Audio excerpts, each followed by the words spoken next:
Hello दोस्तों, स्वागत करते हैं आप सबका अपने YouTube channel Mithila law study में। दोस्तों, हम लोग हिस्ट्री पढ़ रहे थे। हिस्ट्री में हम लोगों ने देखा था फर्स्ट अरब आक्रमण, फर्स्ट तुर्क आक्रमण, फर्स्ट मुस्लिम आक्रमण। उसके अलावा हम लोगों ने मोहम्मद गौरी को देखा, मोहम्मद गजनी को देखा। उसके बाद हम लोगों ने कुतुबुद्दीन ऐबक को देखा। उसके बाद हम लोगों ने उसके पुत्र आराम शाह के बारे में भी देखा था। कुतुबुद्दीन ऐबक के पुत्र आराम शाह के बारे में देखा था। उसके बाद हम लोगों ने इल्तुतमिश की चर्चा की थी और ये भी देखा था कि इल्तुतमिश चाहता था कि उसके मृत्यु के बाद उसके थ्रोन या राजगद्दी पर जो है सो उसकी पुत्री रजिया सुल्तान गद्दी पर बैठे।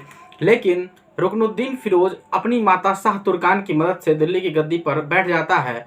और किस प्रकार से दिल्ली की जनता, हम लोगों ने ये भी देखा था कि किस प्रकार से दिल्ली की जनता रुकनुद्दीन फिरोज को दिल्ली की गद्दी से हटा करके रजिया सुल्तान को बैठा देती है।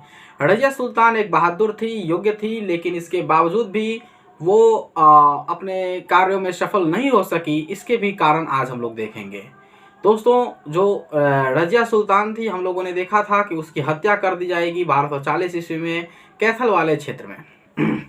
दोस्तों, आज जो है हम लोग सबसे पहले ये जानेंगे कि रजिया सुल्तान एक योग्य होने के कारण, योग्य भी थी, बहादुर भी थी और वीर भी थी, फिर भी असफल क्यों रही। तो दोस्तों, इसमें कई सारे रीजन हैं। पहला दोस्तों जो रीजन है वो ये है कि अमीरों की महत्वाकांक्षा। दोस्तों, जो इल्तुतमिश जी थे, इल्तुतमिश ने जो 40 विश्वस्त गुलाम के सरदार बनाए थे, इसमें इन लोगों का रजिया सुल्तान के साथ अच्छा व्यवहार नहीं रह रहा था। रजिया सुल्तान इन लोगों से सलाह मशूरा कम किया करते थे जितना कि इल्तुतमिश किया करते थे। उसके अलावा दोस्तों, जो रजिया सुल्तान थी वो कुबा व कुल्ला का प्रयोग करती थी, सिंहासन का प्रयोग करती थी। कुबा और कुल्ला का मतलब ये हुआ दोस्तों कि कोट व टोपी। उसके अलावा पुरुषों की भांति सिंहासन का प्रयोग करने के कारण भी जो 40 विश्वस्त गुलाम थे, जो दल चालीसा वाले थे, ये नाराज चल रहे थे रजिया सुल्तान से। तो पहला रीजन ये है दोस्तों, रजिया सुल्तान के असफल होने के कारण। दूसरा जो रीजन है ये है कि जब हमने आपको बताया था कि इक्तेदारी व्यवस्था शुरू की गई थी इल्तुतमिश के द्वारा, रजिया के द्वारा अल्तुनिया को भटिंडा का इक्तेदार बनाया गया। लेकिन रजिया और अल्तुनिया रजिया के साथ विवाह करना चाहता था, रजिया से मोहब्बत करता था। लेकिन रजिया जो थी वो जमालुद्दीन याकूत से मोहब्बत किया करती थी। और इन सारे कॉन्फ्लिक्ट की वजह से, बहुत सारे कॉन्फ्लिक्ट की वजह से, जो अल्तुनिया था वो अपने आप को भटिंडा में क्या कहता है कि मैं आज से रजिया से स्वतंत्र हूँ, मैं अब भटिंडा का एक स्वतंत्र शासक हूँ। रिबेल कर देता है, विद्रोह कर देता है, कहता है कि मैं टैक्स नहीं दूंगा। जिस कारण रजिया जो है वो दिल्ली छोड़ करके हमला करने चली जाती है। कहाँ? अटैक करती है भटिंडा पर। जैसे ही भटिंडा के ऊपर आक्रमण करने के लिए दिल्ली छोड़ती है, दिल्ली पर दल चालीसा वालों द्वारा इल्तुतमिश के एक पुत्र बहराम शाह को गद्दी पर नियुक्त कर दिया जाता है। तो ये भी हम लोगों ने देखा, ये दूसरा रीजन था दोस्तों। और उसके बाद से तीसरा जो रीजन ये है दोस्तों, मिनहाज उस सिराज एक बहुत बड़े लेखक हैं जिनका पुस्तक का नाम है तबाकाते नासई। उसमें उन्होंने ये लिखा है कि रजिया जो है एक स्त्री थी, इसलिए वो असफल रही। हालांकि दोस्तों, आज के जो आधुनिक विद्वान हैं वो इस बात को सिरे से नकार देते हैं कि ऐसा कोई रीजन रहा होगा। इसके बाद दोस्तों हम लोग ये जानेंगे कि रजिया के समय में जो पोस्ट थे, इम्पोर्टेंट पद थे, महत्वपूर्ण पद थे, उन पर कौन विराजमान था, कौन किस पोस्ट पर कौन थे। सबसे पहला जो पोस्ट आता है दोस्तों वो अमीर ए आखुर का पोस्ट आता है। जैसा कि हमने बताया था, अमीर ए आखुर का जो पोस्ट होता है, इस पर रजिया ने जमालुद्दीन याकूत को नियुक्त कर रखा था। जमालुद्दीन याकूत, अमीर ए आखुर का मतलब होता है अस्तबल का प्रमुख, घुड़साला, अर्थात राज्य में जितने भी घोड़े हैं सारे के प्रमुख, पूरे के पूरे घुड़सेना का प्रमुख, घुड़साला का प्रमुख। दूसरा पोस्ट आता है अमीर ए हाजिब।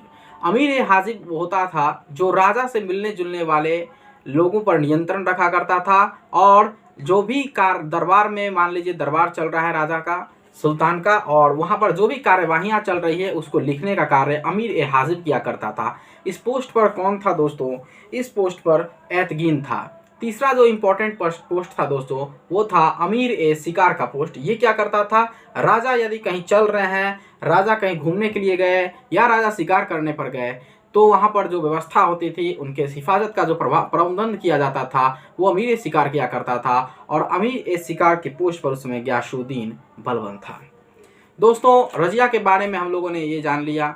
अब दोस्तों हम लोग चलते हैं रजिया के बाद एक बहुत बड़ी घटना ये घटी कि जितने भी दिल्ली सल्तनत के शासक हुए रजिया के मरने के बाद, जो कुछ सालों तक जो दिल्ली सल्तनत में दल चालीसा थे, उन लोगों का प्रभुत्व हुआ। उन लोगों ने जैसे चाहा, जिसको चाहा, जब राजा पर नियुक्त किया, सुल्तान का पोस्ट बनाया, अपने फ़ायदा के लिए बनाया और अपने फ़ायदा के लिए उन्हें हटा दिया। तो रजिया के मरने के बाद जो वहाँ पर गद्दी पर बैठते हैं, उनका नाम था बहराम शाह। बहराम शाह 1240 से लेकर के 1242 ईस्वी तक शासन करते हैं। बहराम शाह के समय में कोई भी ऐसा इंपॉर्टेंट वर्क नहीं हुआ। ये इल्तुतमिश के पुत्र थे और इनके समय में कोई भी ऐसा इंपॉर्टेंट वर्क हुआ नहीं जो आप लोगों को जानने की ज़रूरत है। सिर्फ एक काम इनके द्वारा ये किया गया कि एक पोस्ट बनाया गया जिसका नाम था नायब ए ममालिक। ये पोस्ट दोस्तों दिल्ली दल चालीसा वालों के दबाव में बनाया गया था। ये जो नायब ए ममालिक का पोस्ट था, या नायब ए मुमलिकात इसको कहते हैं, ये पोस्ट था। इसमें क्या था दोस्तों, सुल्तान के बाद जो सबसे इम्पोर्टेंट पोस्ट था वो यही था। जितने भी कार्य होता करते थे, सारा कार्य का देखरेख यही करता था। ठीक है। उसके बहराम शाह के 1242 के बाद एक गद्दी पर बैठा दिया गया अलाउद्दीन मशहूद शाह को। अलाउद्दीन मशहूद शाह के समय में दोस्तों ऐसा कोई भी इम्पोर्टेंट वर्क नहीं हुआ। उसके बाद नासिरुद्दीन गद्दी पर बैठते हैं 1246 से लेकर के 1266 ईस्वी तक। दोस्तों नासिरुद्दीन जो थे, इनके बारे में कहा जाता है कि ये बहुत ही धार्मिक प्रवृत्ति के व्यक्ति थे। सुल्तान होने के बावजूद भी इनके द्वारा टोपी सिला जाता था, कुरान की प्रतिलिपियां लिखा करते थे और अपने जीवन का यापन किया करते थे। दोस्तों जो नासिरुद्दीन था, ये गियासुद्दीन बलबन का दामाद था और इसके समय में गियासुद्दीन बलबन जो थे वो नायब ए ममालिक के पोस्ट पर थे। नायब ए ममालिक के पोस्ट पर गियासुद्दीन बलबन थे। दोस्तों एक बार की घटना ये घटी कि जो दल चालीसा वाले थे गियासुद्दीन बलबन के खिलाफ हो गए और खिलाफ होने के कारण मजबूर करके गियासुद्दीन बलबन को नायब ए ममालिक के पोस्ट से हटा दिया गया और उसे झांसी का गवर्नर बना दिया गया। और झांसी अर्थात हरियाणा में जो पड़ता है, वहाँ का गवर्नर नियुक्त कर दिया गया। लेकिन दोस्तों गियासुद्दीन बलबन बहुत ही बुद्धिमान थे। उन्होंने दल चालीसा वालों को ही आपस में फोड़ दिया और दल चालीसा वाले आपस में फुट हो गए उनमें, और फिर से गियासुद्दीन बलबन जो था वो नायब ए ममालिक के पोस्ट पर नियुक्त हो गया। तो दोस्तों इस प्रकार से हम लोगों ने नासिरुद्दीन तक पढ़ लिया। अब दोस्तों इसके बाद हम लोग गियासुद्दीन बलबन की चर्चा करेंगे अगले सेगमेंट में, जो कि बहुत इंपॉर्टेंट शासक हुए जिनसे क्वेश्चन हमारे एग्जाम में बनते हैं। तो चलिए दोस्तों बने रहिए मिथिला लॉ स्टडी के साथ और हमारे चैनल को लाइक कीजिए, शेयर कीजिए और सब्सक्राइब कीजिए। जय हिंद।